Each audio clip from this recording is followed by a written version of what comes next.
आज आपको जानने को मिलेगी भगवती तुलसी की कथा। पौराणिक कथा। ये कथा शिव पुराण से ली गई है। इस कहानी का AMS स्टोरी चैनल कोई भी सही प्रमाण नहीं देता है। आइए सुनते हैं अपनी अनसुनी रहस्य भरी कथा। भगवती तुलसी की कथा। एक बार देवराज इंद्र देवगुरु बृहस्पति के साथ भगवान शिव का दर्शन करने कैलाश गए। महादेव ने दोनों की परीक्षा लेनी चाहिए, इसलिए रूप बदलकर अवधूत बन गए। उनके शरीर पर कोई वस्त्र न था। उनका शरीर जलती हुई अग्नि के समान धधक रहा था और अत्यंत भयंकर नजर आते थे। अवधूत दोनों के रास्ते में खड़े हो गए। इंद्र ने एक विचित्र पुरुष को रास्ते में खड़े देखा तो चौंके। इंद्र को देवराज होने का गर्व घेरने लगा। उन्होंने उस भयंकर पुरुष से पूछा, तुम कौन हो? भगवान शिव अभी कैलाश पर विराज रहे हैं या कहीं भ्रमण पर हैं? मैं उनके दर्शन के लिए आया हूँ।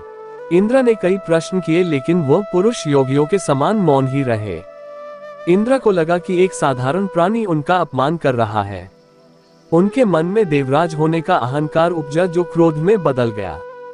इंद्र ने कहा, मेरे बार बार अनुरोध पर भी तू कुछ नहीं बोलकर मेरा अपमान कर रहा है। मैं तुझे अभी दंड। ऐसा कहकर इंद्र ने वज्र उठा लिया। भगवान शिव न को उसी समय स्तंभित यानी जड़ कर दिया। इंद्र की बाह अकड़ गई। भगवान अवधूत क्रोध से लाल हो गए। बृहस्पति उनके चेहरे पर आई क्रोध की ज्वाला को देखकर समझ गए कि ऐसा प्रचंड स्वरूप महादेव के अतिरिक्त किसी का नहीं हो सकता। बृहस्पति शिव स्तुति गाने लगे। उन्होंने इंद्र को भी महादेव के चरणों में लेटा दिया और बोले, प्रभु इंद्र आपके चरणों में पड़े हैं, आपके शरणागत हैं। आपके ललाट से प्रकट अग्नि इन्हें जलाने को बढ़ रही है। हम शरणागतों की रक्षा करें। बृहस्पति ने विनती की, प्रभु भक्तों पर आपकी सदा कृपा बरसती है। आप भक्त वत्सल और सर्वसमर्थ हैं। आप इस तेज को कहीं और स्थान दे दीजिए ताकि इंद्र के प्राणों की रक्षा हो। भगवान रुद्र ने कहा, बृहस्पति मैं तुम पर बहुत प्रसन्न हूँ। इंद्र को जीवनदान देने के कारण तुम्हारा एक नाम जीव भी होगा।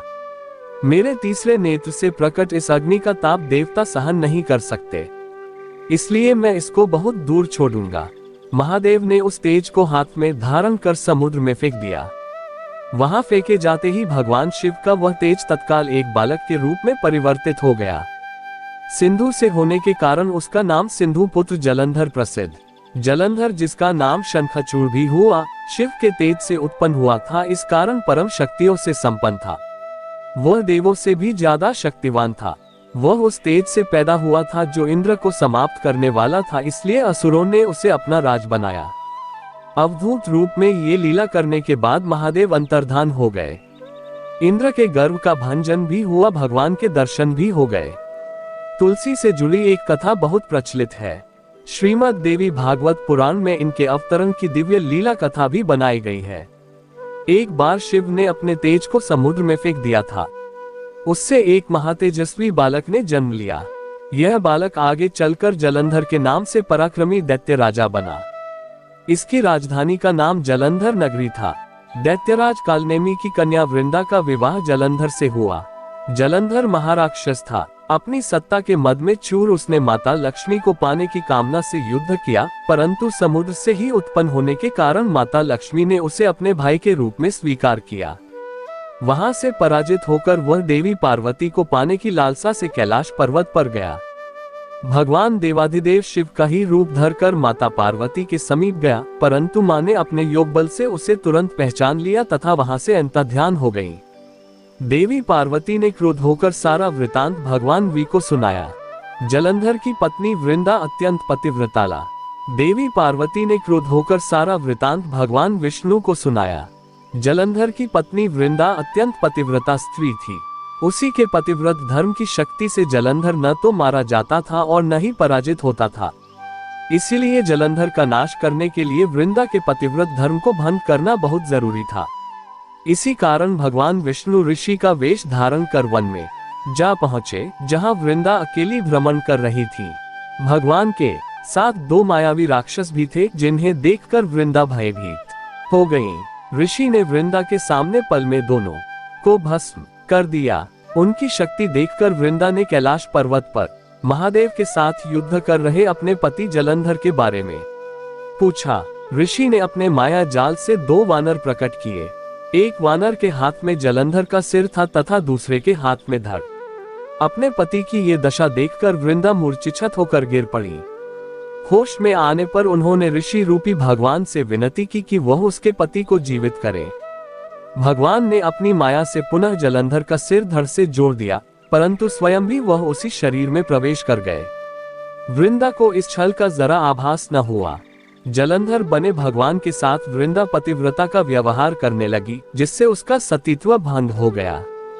ऐसा होते ही पति जलंधर युद्ध में हार गया। वृंदा को इस छल का जरा आभास न हुआ।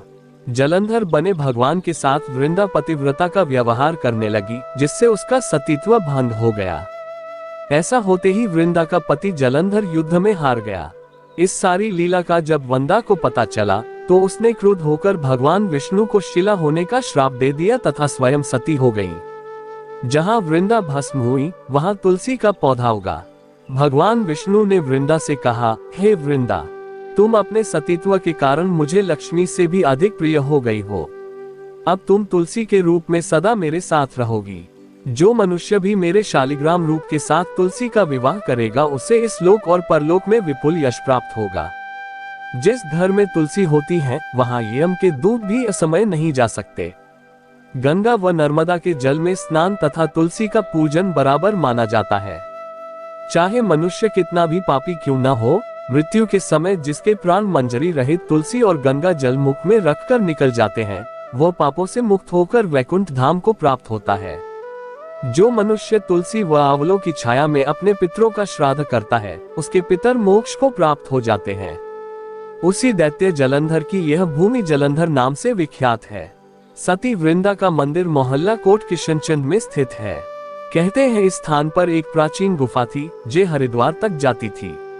धन्यवाद सभी मित्रों को। मैं आशा करता हूँ कि आपने ये हमारे महादेव शिव भगवान की कथा ध्यानपूर्वक सुनी होगी।